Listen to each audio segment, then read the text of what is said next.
Now, this is very near and dear to my heart.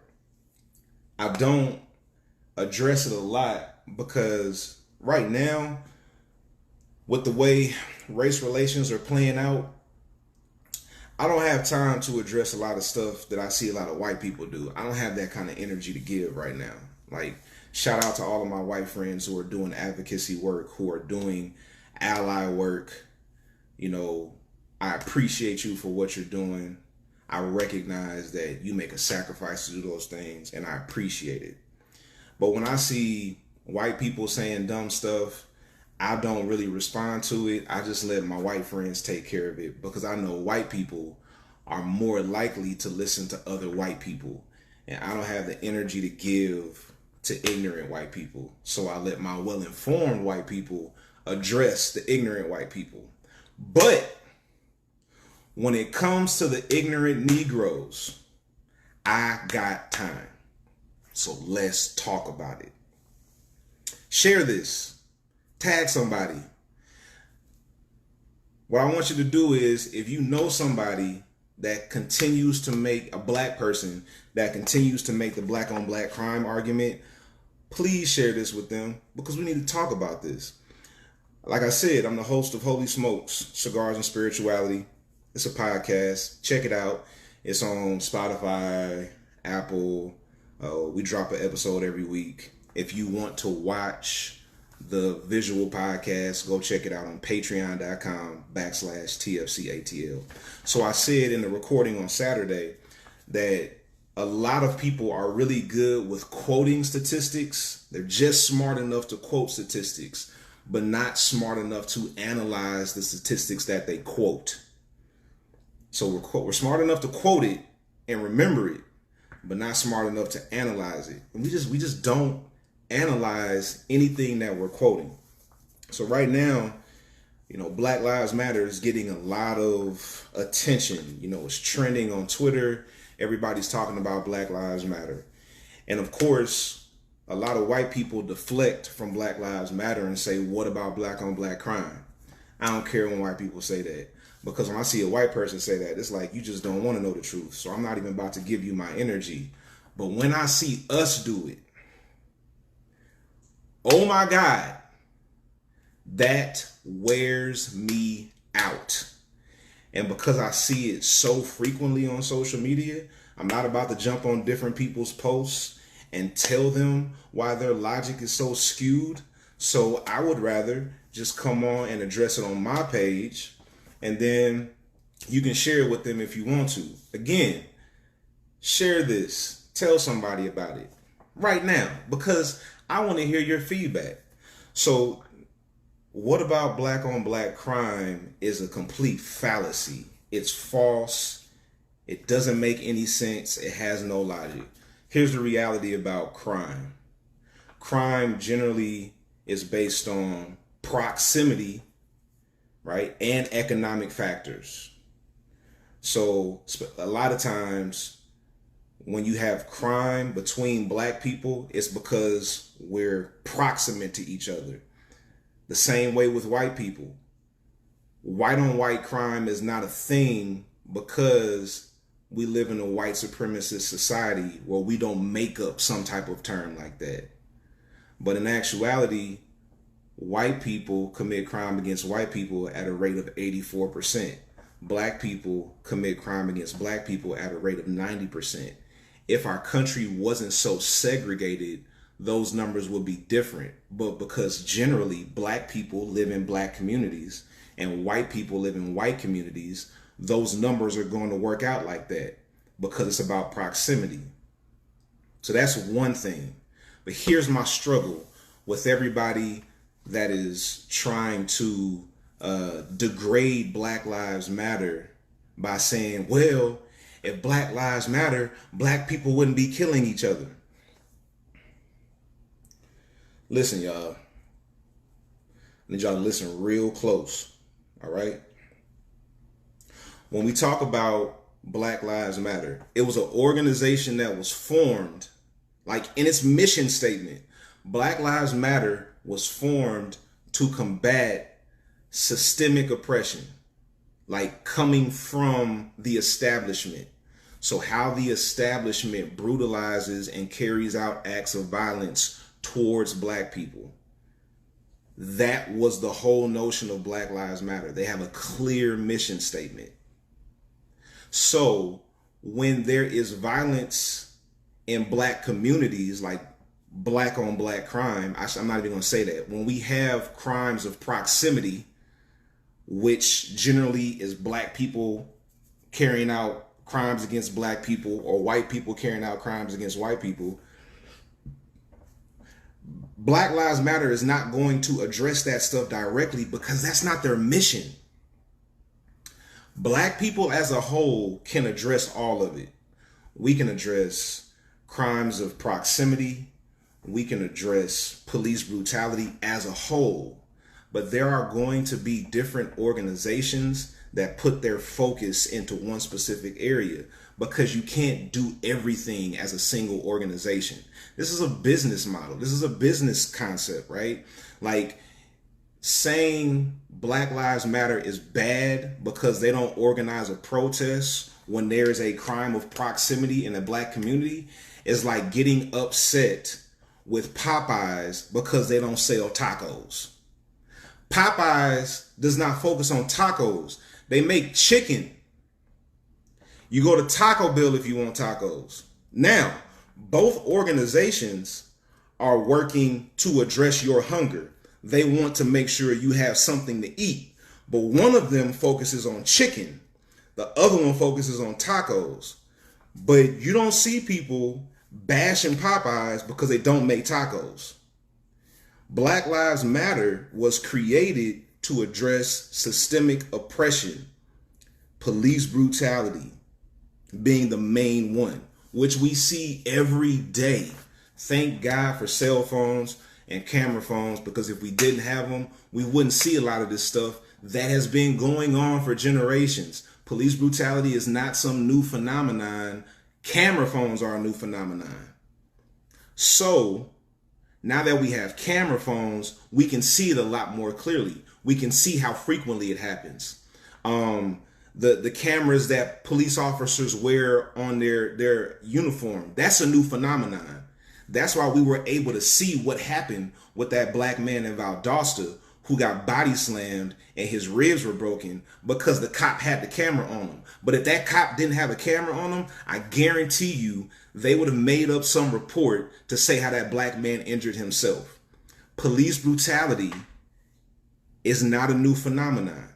Black Lives Matter was created to address this issue.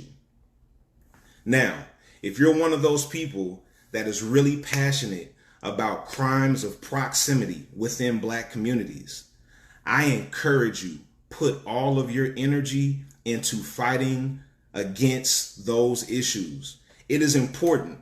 I don't want to see black people killing black people either. I really don't. But let's look at the numbers.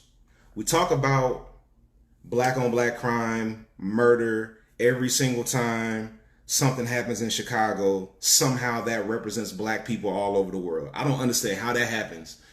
Like every time somebody gets shot in Chicago, all the black people are wrong. But let's deal with this. If we're looking at just murder, I'm talking about straight statistics. Share the video. If we're just talking about murder, according to the FBI, go on to FBI's website. They got statistics. FBI recorded about 4,900 arrests of black people for murder in 2016.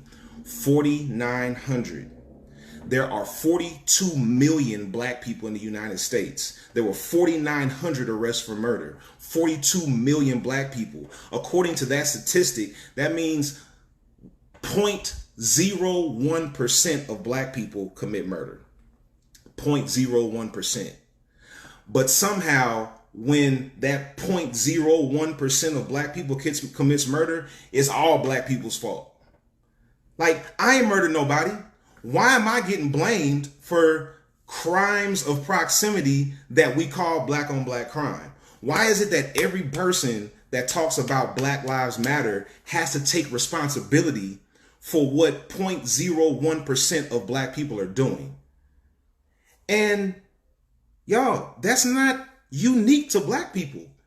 People of every ethnicity, every race, every color, and every culture commit murders.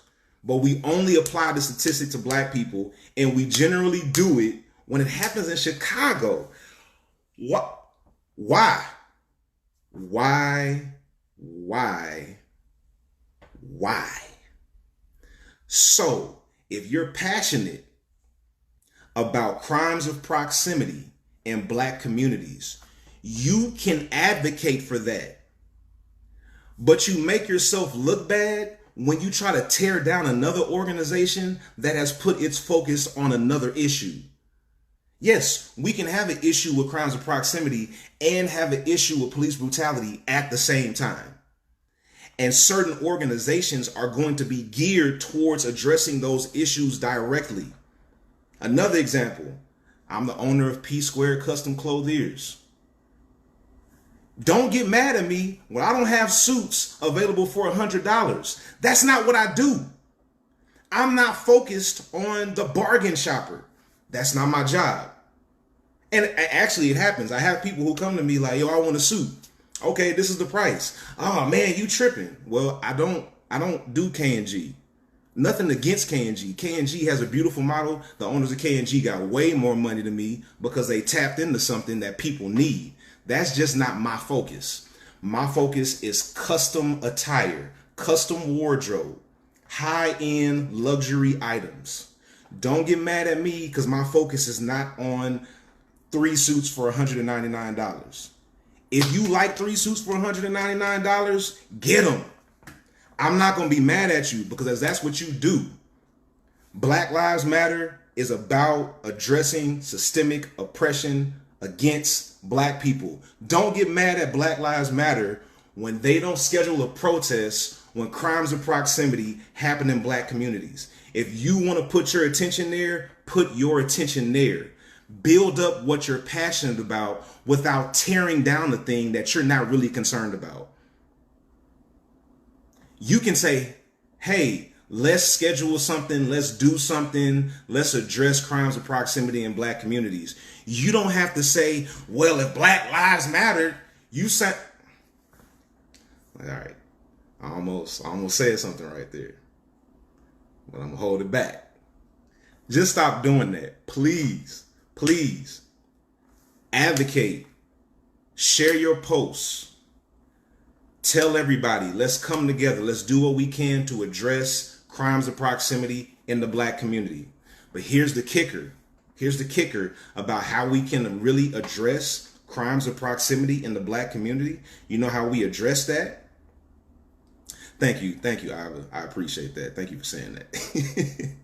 You know how we can address crimes of proximity is by addressing systemic oppression that keeps black people in poverty. You ever thought about that? Because crimes generally are based on a lot of other factors. It's not based on race. When people don't have access to the resources that they need and they feel like their only resort is to steal or is to commit a crime, that's what they do. If we made sure that people had access to the resources that they need, crime would go down. This is not my opinion. Statistics will prove it. But the problem is we only quote the statistics that confirm our bias, and we never take the time to analyze them. So at the end of the day, Black Lives Matter addressing systemic oppression will actually drive down crimes of proximity in black communities. But we just want to deflect because for some reason, Black Lives Matter makes people uncomfortable. Why is that? Why does the phrase Black Lives Matter make you uncomfortable? I want you to deal with that within yourself, whoever is watching this. If you're uncomfortable with the terminology Black Lives Matter, I want you to do a self-assessment. What is wrong with that terminology? What is wrong with that phrase? Should Black lives not matter? And then the next time you want to say, if Black Lives Matter, why are black people killing each other? Ask yourself this question. The person that you see saying Black Lives Matter, are they a part of the 0.01% of black people who commit violent crimes? Because I can say Black Lives Matter all day. And you can tell me, well, we wouldn't be killing each other. I ain't killed nobody. So now what? I don't commit crimes against my people. So I can say it. Now, if you got a murderer, a black person who's killing other black people, yeah, they've kind of disqualified themselves from saying Black Lives Matter. And we need to call them out. But remember, we got a whole swath of black people who ain't killed nobody. 0.01%. So again, if you are more passionate about crimes of proximity in black communities, by all means, advocate for that. You don't have to tear down another movement to build yours up. The problem is you're not really passionate about it because you only bring it up when people say Black Lives Matter. The only time people start talking about if Black Lives Matter, so such and such and such and such, the only time they do it is when Black Lives Matter starts trending. And then people want to deflect from what Black Lives Matter is doing and say, well, what about black on black crime? It's a fallacy. It's false. Stop doing it. Stop. Think about it. The people who are saying Black Lives Matter are not killing black people. Take that time and do an assessment of yourself and why you keep saying that. Stop doing those posts. We're just tearing each other down by saying that. We tearing each other down. We have so much work to do as a people. And if we can't get together, we're never going to get there. Stop blaming everybody who shouts Black Lives Matter for the murders that 0.01% of the black population commit. Stop doing that. You're making us look bad. You're making yourself look bad. Stop it. Stop it. We can address both as a people. I could get into all the reasons why systemic oppression carries more weight. I could get into that. I'm not going to do that right now.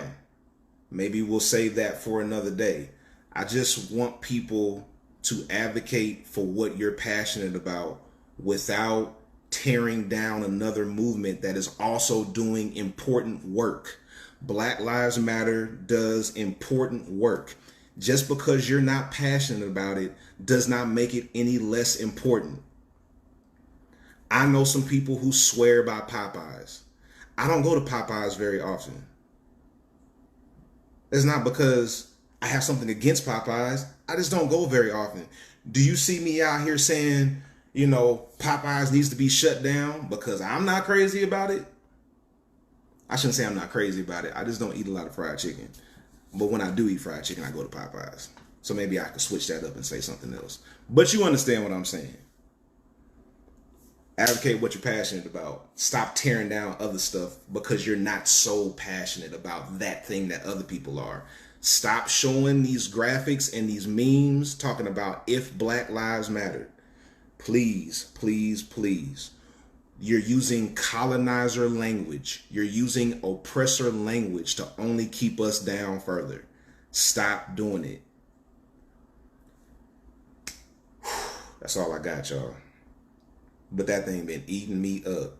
It's been eating me up. It doesn't eat me up when white people say it because I expect that from white people.